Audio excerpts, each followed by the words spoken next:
오늘 우리에게 주시는 하나님의 말씀은 요한복음 1장 43절부터 51절까지의 말씀입니다. 이튿날 예수께서 갈릴리로 나가려 하시다가 빌립을 만나 이르시되 나를 따르라 하시니 빌립은 안드레와 베드로와 한 동네 벳세다 사람이라. 빌립이 나다나엘을 찾아 이르되 모세가 율법에 기록하였고 여러 선지자가 기록한 그 일을 우리가 만났으니 요셉의 아들 나사렛 예수니라. 나다나엘이 이르되 나사렛에서 무슨 선한 것이 날 수 있느냐? 빌립이 이르되 와서 보라 하니라. 예수께서 나다나엘이 자기에게 오는 것을 보시고 그를 가리켜 이르시되 보라, 이는 참으로 이스라엘 사람이라 그 속에 간사한 것이 없도다. 나다나엘이 이르되 어떻게 나를 아시나이까? 예수께서 대답하여 이르시되 빌립이 너를 부르기 전에 내가 무화과 나무 아래에 있을 때에 보았노라. 나다나엘이 대답하되 라삐여, 당신은 하나님의 아들이시요 당신은 이스라엘의 임금이로소이다. 예수께서 대답하여 이르시되 내가 너를 무화과 나무 아래에서 보았다 함으로 믿느냐? 이보다 더 큰 일을 보리라. 또 이르시되 진실로 진실로 너희에게 이르노니 하늘이 열리고 하나님의 사자들이 인자 위에 오르락 내리락 하는 것을 보리라 하시니라.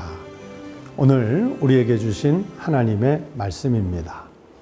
대림절 셋째 주간 화요일 아침을 맞았습니다. 17째 날 대림절인데 오늘도 우리가 각각 살아가는 삶의 자리에서 주님의 강림을 손꼽아가며 간절히 기다리는 거룩한 성도의 삶이 되시기를 축복합니다. 오늘 본문에서 보시면요, 유독 주님께서 먼저 아셨다 이렇게 분명하게 언급하는 사람이 나오는데 오늘 본문 속에 등장하는 사람이 바로 나다나엘이지요. 빌립을 매개로 해서 예수님이 나다나엘을 만나셨는데 예수님께서 이 나다나엘에게 먼저 아셨다 이렇게 말씀했어요. 여러분, 우리 주님은 나다나엘만 먼저 아셨을까요? 그렇지는 않습니다. 나다나엘을 먼저 아셨다는 이 말씀처럼 주님께서는 먼저 나를 아시고 우리를 아시고 모두를 아십니다. 그래서 우리의 삶의 자리를 주님께서 지나시면서 우리를 불러주시고 또 하나님이 진행하시는 그 섭리, 하나님의 역사 속에 우리를 초대하실 때가 있지요. 그러면 그렇게 하나님께 아시고 부름받은 우리는 그 길을 따라가게 되는 것입니다. 바로 이것이 주님이 우리를 부르신 이유입니다. 이렇게 주님은 나다나엘을 아셨던 것처럼 시몬 베드로도 아시고 안드레도 아시고 야고보도 아시고 12 사도뿐만이 아니라 초대교회 성도들을 아시고 또 뿐만 아니라 오늘을 사는 우리 모두를 그렇게 제자들 부르신 것처럼 불러주신 줄로 믿습니다. 여러분, 오늘 말씀 속에 보면 주님은 이 나다나엘에 대해서 뭐라고 평가하느냐? 47절에 말씀하지요. 보라, 이는 참으로 이스라엘 사람이라 그 속에 간사한 것이 없도다. 참으로 이스라엘 사람이고 그 심령 속에 간사한 것이 없다는 것은 이미 신앙으로 잘 정제된 순결한 사람이라는 것을 알 수 있습니다. 그래서 예수님이 48절에서는 또 이런 말씀도 하세요.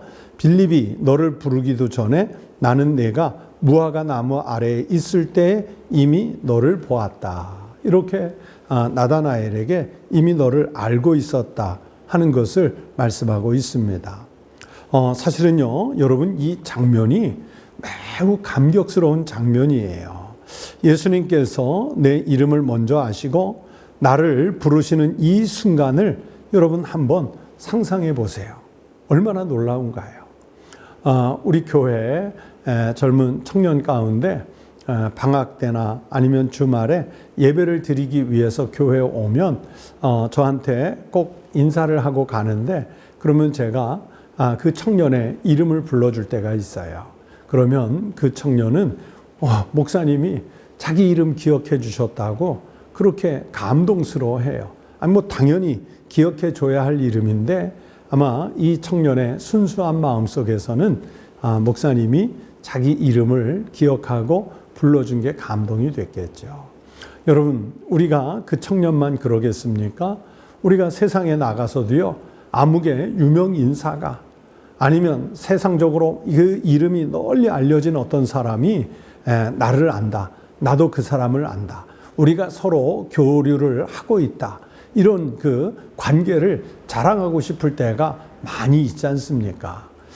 그런데 예수님께서 나다나엘 그 이름을 아시고 먼저 불러주셨고, 예수님께서 내 이름을, 우리 이름을 아시고 부르시는 그 순간을 한번 상상해 보십시오. 얼마나 놀라운 일입니까?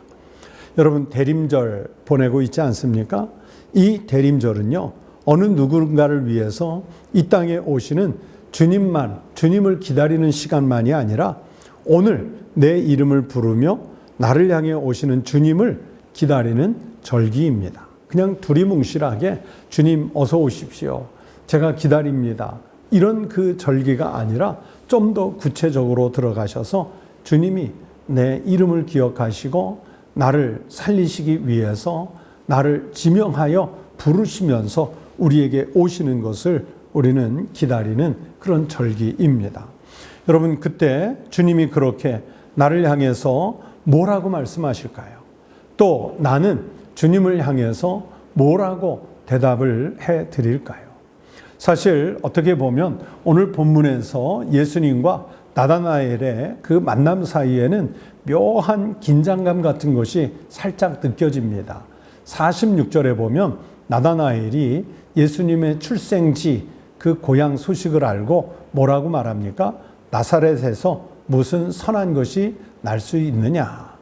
나다나엘의 이 말이 언뜻 보면요, 예수님을 폄하하는 것처럼 예수님이 낳고 자란 그 나사렛이라는 동네를 참 별 볼 일 없는 그런 촌구석 같은 그런 것으로 폄훼하는 것처럼 들립니다. 그러나 자세히 또 이 분위기를 살펴보면요, 여기에는 오랫동안 기다렸던 그 메시아, 그 그리스도가 변변찮은 변두리 시골 마을 나사렛에서 온다는 사실을 쉽게 받아들이지 못하는 그 혼란과 회의가 담겨 있습니다.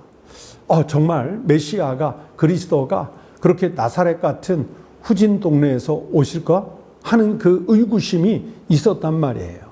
그런데도 놀랍게도 예수님은 이런 나다나엘의 말 너머에 있는 정직한 진심을 보셨어요. 나사렛에서 무슨 선한 것이 날 수 있겠느냐 하는 이런 폄훼하는 발언이 아니라 정말 예수 그리스도가 우리에게 찾아오시기를 간절히 기다리는 그 기다림의 정직한 진심을 예수님은 보신 거지요. 그래서 예수님이 나다나엘에 대해서 47절에 이렇게 말씀하죠. 보라, 이는 참으로 이스라엘 사람이라 그 속에 간사한 것이 없도다. 순결하다는 얘기예요. 그리스도를 기다리는 일에 순전했다는 뜻이에요. 그래서 주님은 조금은 의심하면서도 하나님을 진심으로 찾고 기다리는 그 나다나엘의 열망을 보시고 47절 말씀을 하신 거죠.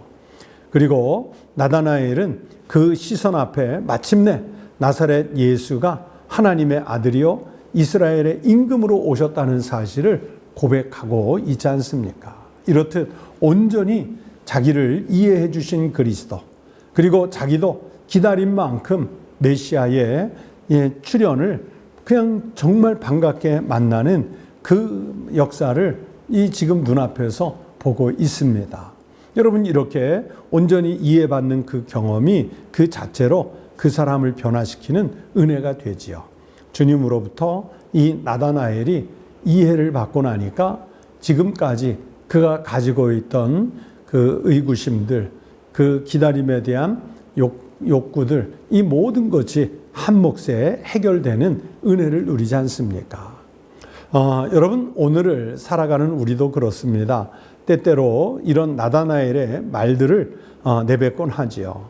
나다나엘이 나사렛이라는 동네를 조금 폄훼한 것처럼 우리도 자신도 모르게 상처와 피로로 인해서 냉소적인 반응이 튀어나오고, 또 어느 때는 내가 주님을 믿는다 이렇게 하면서도 믿음보다는 회의가 앞서는 그럴 때가 있습니다.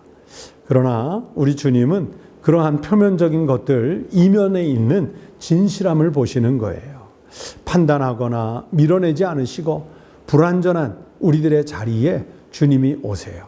나다나엘이 완전한 사람이어서 주님이 찾아오셨을까요? 아니요. 그도 우리와 똑같은 편견을 가진, 그래서 주님이 과연 그 동네에 나실까 의구심을 가졌던 인물이었는데, 그러나 제 심령 속에 진심을 다해서 기다리는 그 모습을 보셨기 때문에 예수님은 그 앞에 출연하실 수 있었습니다. 심지어 우리 예수님은요, 나의 믿음 없음마저 아시는 주님이세요. 그래서 그 주님은 여전히 우리를 부르시고 여전히 나를 온전하게 알아봐 주시는 주님이십니다. 그리고 이 대림절은 그런 주님을 우리가 기다리는 시간입니다. 나를 이해해 주시는 우리 주님을 기억하며 주님처럼 다른 이의 말 뒤에 숨은 마음, 정말 주님을 간절히 기다리는 나의 마음을 고백하십시오. 우리의 진정한 변화는 주님께서 우리를 이해의 시선으로 바라보시는 거기에서 그 시작이 될 수 있습니다. 나다나엘이 진심으로 그리스도를 기다렸던 그 신앙 때문에 직접 주님을 만날 수 있었던 것처럼 우리도 이 대림절에 주님을 간절히 사모하고 기다리셨다가 우리에게 친히 찾아오시는 예수, 그분을 만나는 은총이 함께 하시기를 주의 이름으로 축원합니다. 기도하겠습니다. 하나님 아버지, 나다나엘처럼 그랬던 것처럼 우리는 부족하고 우리는 연약합니다. 하지만 나다나엘의 그 언행 뒤에 감추어진 진실함을 주님께서 보시고 그를 칭찬하신 것처럼 우리도 오늘 우리 심령 속에 주님을 간절히 사모하고 기다리는 그 진심으로 이 대림절 기간을 살아가게 하여 주시옵소서. 주님이 나다나엘의 성품을 온전히 이해해 주신 것처럼 나의 성품, 우리 시대와 우리 교회의 역사와 그리고 우리가 살고 있는 이 주변의 모든 환경들은 다 주님께서 이미 이해하시고 그 속에 주님이 강림하여 찾아오실 줄로 믿습니다. 하나님, 그렇게 찾아오시는 주님의 은혜를 기억하게 하시고 그러면서 다른 사람들의 그 연약함을 넘어서 그들이 가지고 있는 진심의 마음을 보아 우리도 그들에게 그리스도 예수의 복음을 잘 전할 수 있게 하여 주시옵소서. 하나님 아버지, 우리 성도들 이 대림절 기간 동안 심령 속에 주님 붙잡고 기도하는 제목들 친히 들으시고 연락하여 주시옵소서. 감사드리며 예수님 이름으로 기도하옵나이다. 아멘. 네, 오늘 이 본문의 말씀을 생각하시면서 같이 기도하시겠습니다. 나다나엘을 온전히 이해해 주신 하나님, 그분이 나를 온전히 이해해 주시는 그 주님이 되신다는 그 은혜를 기억하면서 주님의 은혜 속에 붙잡혀 살아가시기를 기도하십시다. 그리고 예수님이 그 나다나엘의 연약함 너머에 있는 진심을 보아주셨던 것처럼 우리도 예수님의 이 성품을 닮아서 다른 사람들의 그 연약함 너머에 있는 진심을 볼 수 있도록, 그래서 위로하고 칭찬하고 격려하는 삶을 살아갈 수 있도록 우리에게 영적인 눈을 열어달라고 기도하시겠습니다. 우리 주변에 삶이 지치고 곰핍한 심령들이 많이 있지 않습니까? 그들에게 주님의 위로와 격려가 함께 할 수 있도록 위해서 기도해 주십시오. 그리고 여러분의 가정과 또 우리 교회와 나라를 위해서 또 이 시대를 위해서 같이 또 기도해 주십시오. 다 함께 기도드리겠습니다.